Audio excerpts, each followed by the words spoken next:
생화학 하려면 항상 일반화학 내용을 리뷰 안 할 수가 없어요. 좀 원리적으로 보려면.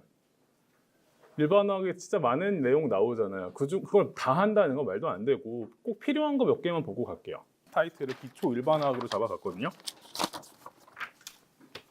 네, 갑시다. 넘겨보면은 항상 화학할 때는 주기율표 압박스럽죠? 주기율표에서 주로 여러 가지 원소들이 있지만 생화학에서 다루어지는 주요 원소는 탄소화합물에서 나온 원소들이에요. C, H, O, N 거기다 몇 개 더 얘기하자면 S, P 이 정도가 메인이 되는 원소들이죠. 그럼 여기서 혹시 뭐 떠오르는 거 혹시 있으신가요? C, H, O, N 여기까지 얘기했을 때 생물 쪽에서도 나오죠.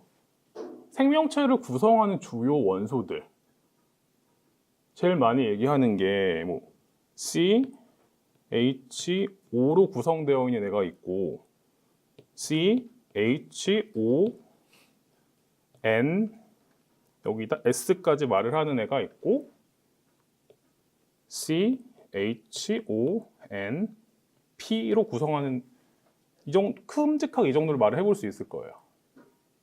CHO에서 주로 얘기 나오는 거는 탄수화물, 카보하이드레이트, 지방이라고 하는 애들은 CHO인 것도 있지만 다른 원소들을 더 가지고 있는 애도 있어요. 그리고 CHON에다가 S가 포함된 거 뭐가 있을까요? 혹시 떠오르는 분자? 제일 대표적인 게 단백질입니다. 단백질. 그리고 CHON에다 P까지 들어간 거는 DNA와 RNA로 대변되는 핵산이에요. P까지 들어가 있는 건. 그리고 이런 애들, 어쨌든 생화학에서 주로 다루는 분자들은 생명체 내에서 발견되는 거대한 분자들.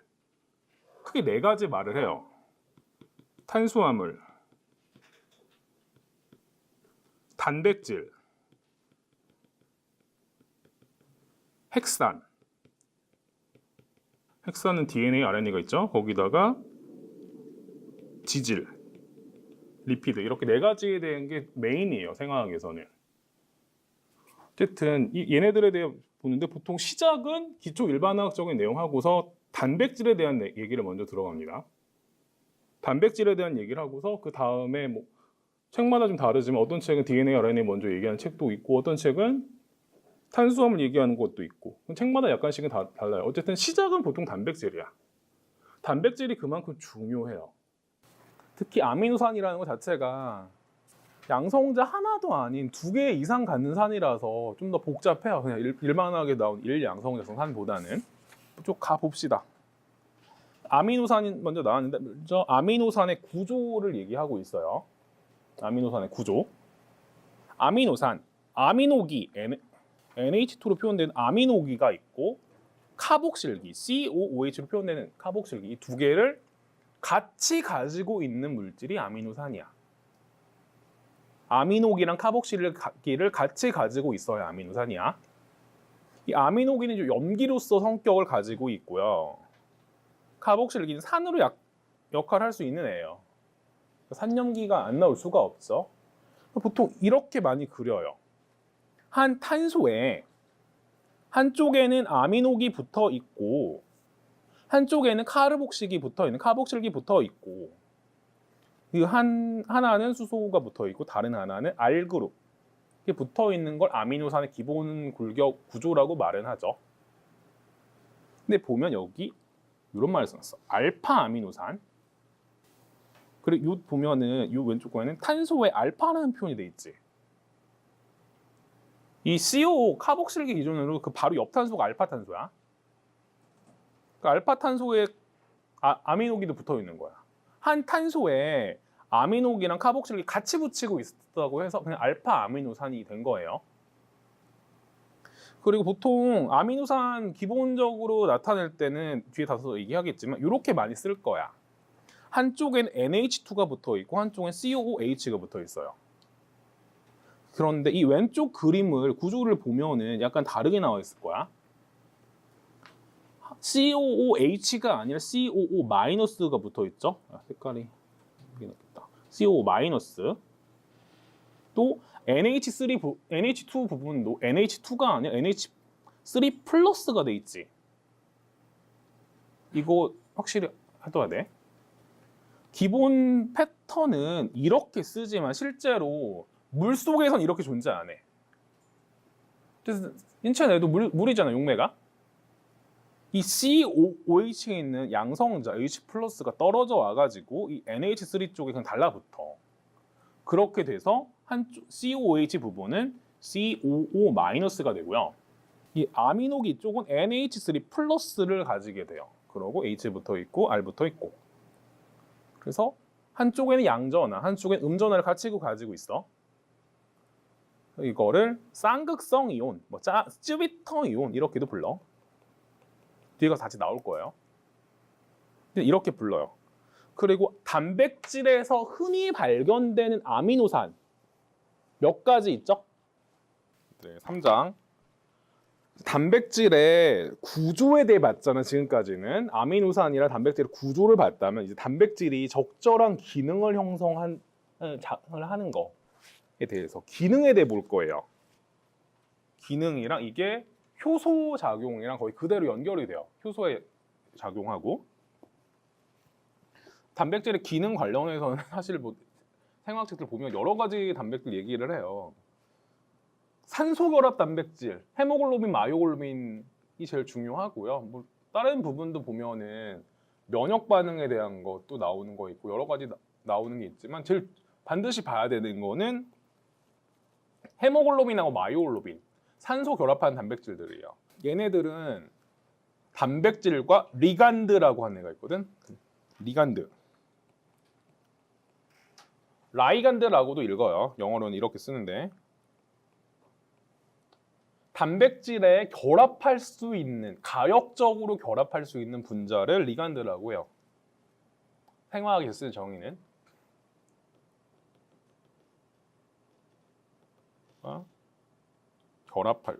가역적으로 결합 가능한 분자. 이 리간드와 단백질 간의 인터랙션에 대해 보자는 거야. 그것으로 보통 예를 드는 게 산소랑 결합할 수 있는 단백질은 마이오글로빈으로 시작을 해요. 마이오글로빈은 3차 구조로 딱 끝나는 단백질이에요.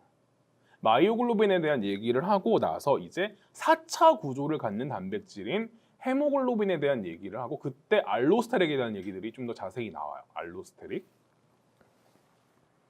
그러니까 이거를 제목을 4차 구조 갖지 않는 애 뭐라고 달까 하다가 딱 말이 안 떠오르더라고.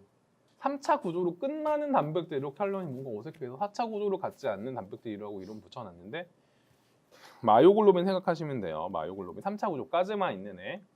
거기서 얘기할 때는 햄이라는 거 하는 게 나와. 햄. 아까 잠깐 말했죠. 마이오글로빈 할 때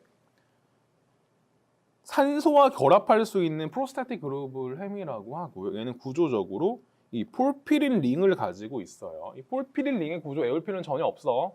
어쨌든 N으로 N 4개가 있고 4개의 N 원자가 어떻게 링으로 연결돼 있다. 이 정도만 알아두세요. 구조가.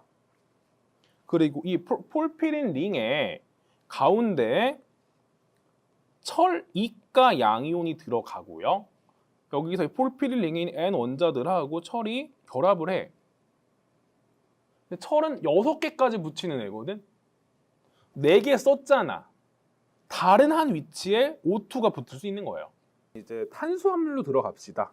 방금까지 한 게 좀 더 원리적인 내용이라면 이제 할 게 탄수화물에 대한 얘기를 할 거거든요. 탄수화물과 그 탄수화물의 대사.